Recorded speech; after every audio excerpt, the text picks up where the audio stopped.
Hello everyone, welcome back to Cars and Kelley. Today I'm just making a short video about a few of the quirks that I found with the Mazda Miata after my months of ownership and my workarounds for them, how to make life a little bit easier. I'll just dive right into the first one. And this clearly, as you can see, is the gas filler cap. And it looks kind of cool because, you know, it's on the top instead of the side. It looks a little different back on the rear fender of the car, but it does make practically getting gas a little bit more difficult, and I'll tell you why.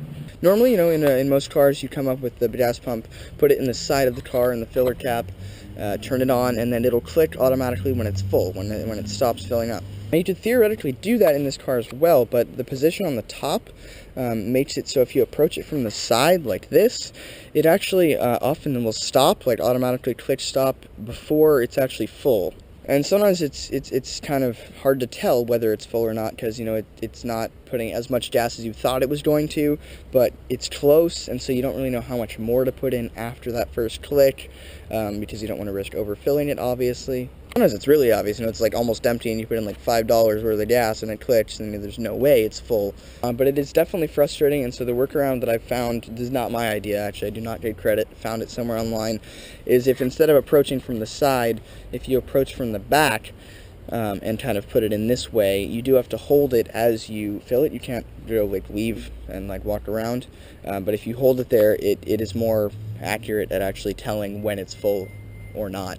Now, you know, that might sound relatively minor, but it actually gets frustrating every time you fill up for gas, having to think about that.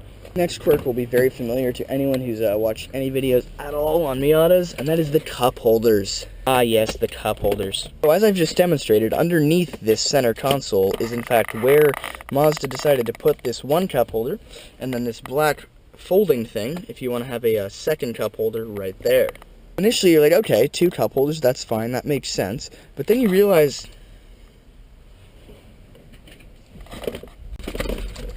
shit, put them right where your arm is when you're shifting. And most Miatas are manual, and so you really need to have your hand here a lot of the time to shift, and that's exactly where your elbow is if you have cups there. Not only that, but the lid has to be up when the cups are in there, which looks really dumb.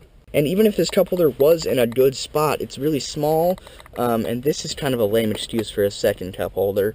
Everything kind of just falls out or jiggles around. I never even try to use it at all. But like I said, everyone knows that. If you watched any Miata videos at all, you understand how frustrating the cup holders can be. So the workaround that I've actually found is right here. Fortunately, I don't have a beverage or cup to demonstrate this with, but what I've found works pretty well if you need to carry something.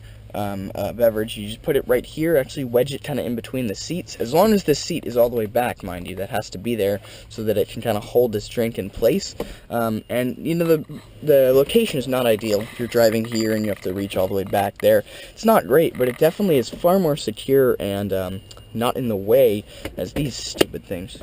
While I'm inside here, I might as well talk about the next thing, more of kind of just a design flaw of this kind of car rather than a quirk, but that is the condensation, the moisture, the dampness of the inside of this car in any sort of cold or rainy weather. Now, living in California, I can hardly complain about real cold, bad weather, but that just shows that even in California bad weather, this thing is still unpleasant in the winter.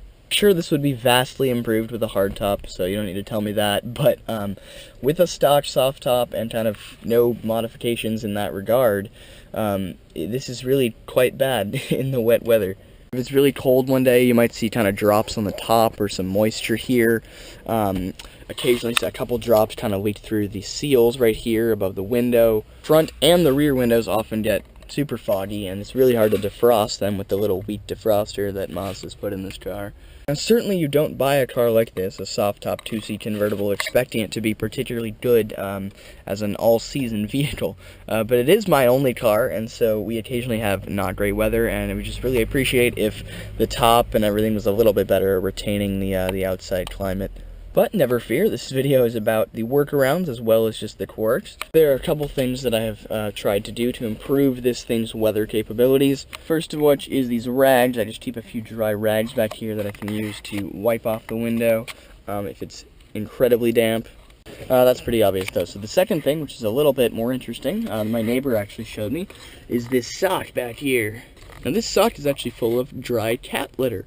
And this is actually quite effective at absorbing moisture that's just kind of inside the cabin that accumulates on wet days. Now, I only started doing this a couple weeks ago, but so far it's been pretty effective, I'd say, at kind of overall drying up the inside of the car a little bit, so I definitely recommend it. The last thing I'm going to talk about today for this video is the fog lights.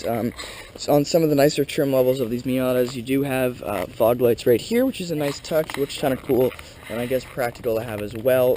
But if one of the bulbs goes out, like one of them has on mine, I forget whether it's the left or the right, but one of them does not work when you turn it on. It's quite difficult to replace the bulbs. Now, this might be subjective, of course. Some people might not think it's very difficult.